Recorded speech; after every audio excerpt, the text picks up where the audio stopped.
Bonjour à tous, c'est Roméo Cournal, le coach intuitif, et nous marchons ensemble sur le chemin qui mène à soi. Le dit à personne.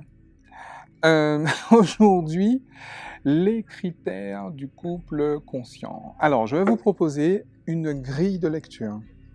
Une grille de lecture de la relation. Alors, je vous ai suffisamment bassiné les oreilles avec ça. Une relation, ça se définit au début. Et encore au début, c'est tard. Une relation, en fait, ça se définit avant. Pourquoi? Parce que vous allez entrer en relation, vous souhaitez avoir une relation épanouissante, consciente.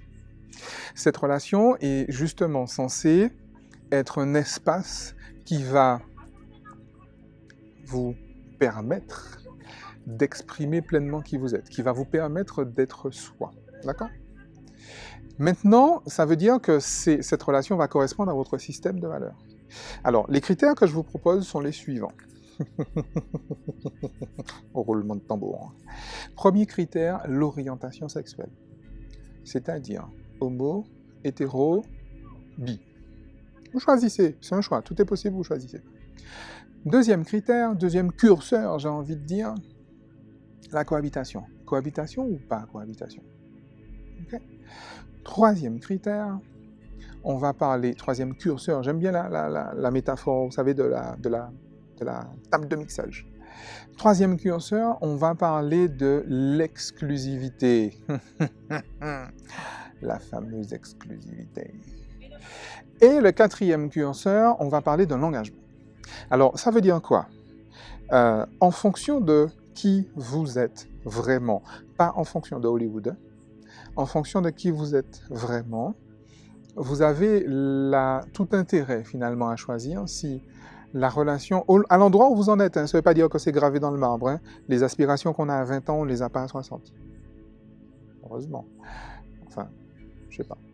Vous allez vérifier.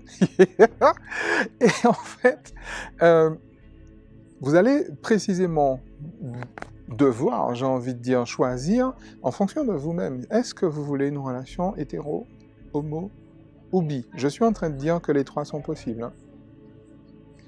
Est-ce que vous voulez une relation où vous habitez, vous partagez la même adresse, vous habitez la même adresse que votre partenaire? Parce que l'un et l'autre sont possibles. Est-ce que vous voulez une relation exclusive ou pas? Alors, c'est le sujet, le touchy par excellence. Ouais, fidèle, pas fidèle, je sais pas. Polyamoriste, pas polyamoriste, etc., etc. On peut être dans une relation non exclusive sans être poly, ni libertin, ni quoi que ce soit. Hein, d'accord? Et encore une fois, cette histoire d'engagement. Alors, est-ce qu'on s'engage pour la vie? Ils ont beaucoup d'enfants, ils ont vécu jusqu'à 90 ans, jusqu'à ce que mort s'en suive. Ou est-ce qu'on se dit qu'une relation, ça peut s'arrêter un jour, à plus ou moins court terme, plus ou moins moyen terme, plus ou moins long terme? C'est vraiment ça, en fait, la question. Et je crois vraiment important, et encore une fois, j'insiste là-dessus, c'est avant précisément. Alors, si vous êtes célibataire, réfléchissez sur ça en fonction de cette grille de lecture-là. Est-ce que vous souhaitez une relation en cohabitation, homo, exclusive, engagée? Ou est-ce que vous souhaitez Vous bougez le curseur comme vous voulez. C'est en fonction de votre système de valeurs. Il y a quelque chose qui est absolument fondamental dans ce que je suis en train de vous dire. C'est l'autorisation de... Vous savez, on n'a pas fait un choix entre la gauche et la droite si on s'interdit d'aller à gauche. C'est pas un choix qu'on appelle ça. C'est pas un choix. On appelle ça une obligation. Et forcément, il y a une... Vous savez, mon père disait la vie a s'en vie nègre. Ça veut dire que la vie va toujours aller vous chercher là où vous ne voulez pas qu'elle aille vous chercher. Si vous vous interdisez quelque chose, votre expérience de vie va forcément vous poser la question. Forcément. Pourquoi? Parce qu'en vous interdisant, vous n'êtes pas libre. Si je m'interdis, par exemple, la relation non exclusive, eh bien, comme par hasard, ça va vous retomber à la gueule. Comme par hasard. Bien sûr. Ce qui ne veut pas dire que si je m'autorise la relation non exclusive, je vais forcément batifoler, c'est pas vrai. C'est trop facilement conclu, ce genre de choses-là. On parle bien des critères du couple conscient. Mais encore une fois, faites très attention à ça. Si vous vous interdisez, vous n'êtes pas dans le choix.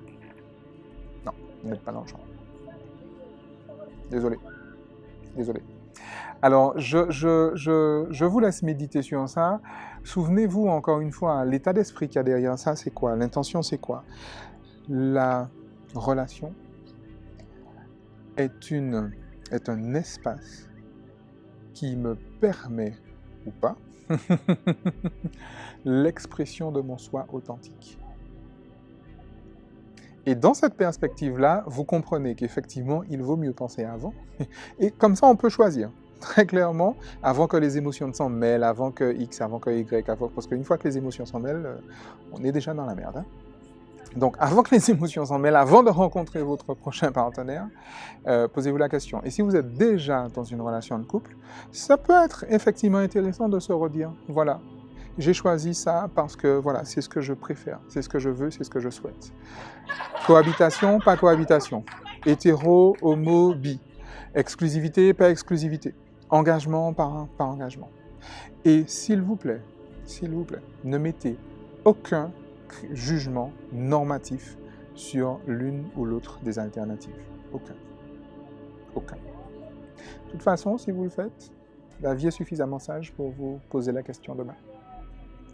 Rappelez-vous qu'une relation, effectivement, c'est un espace d'expression de soi. Et rappelez-vous qu'une relation consciente, une relation, comme disent certains, initiatique, est une relation où je me souviens chaque jour que je suis déjà totalement épanoui, comblé et heureux. Amusez-vous bien. Bye.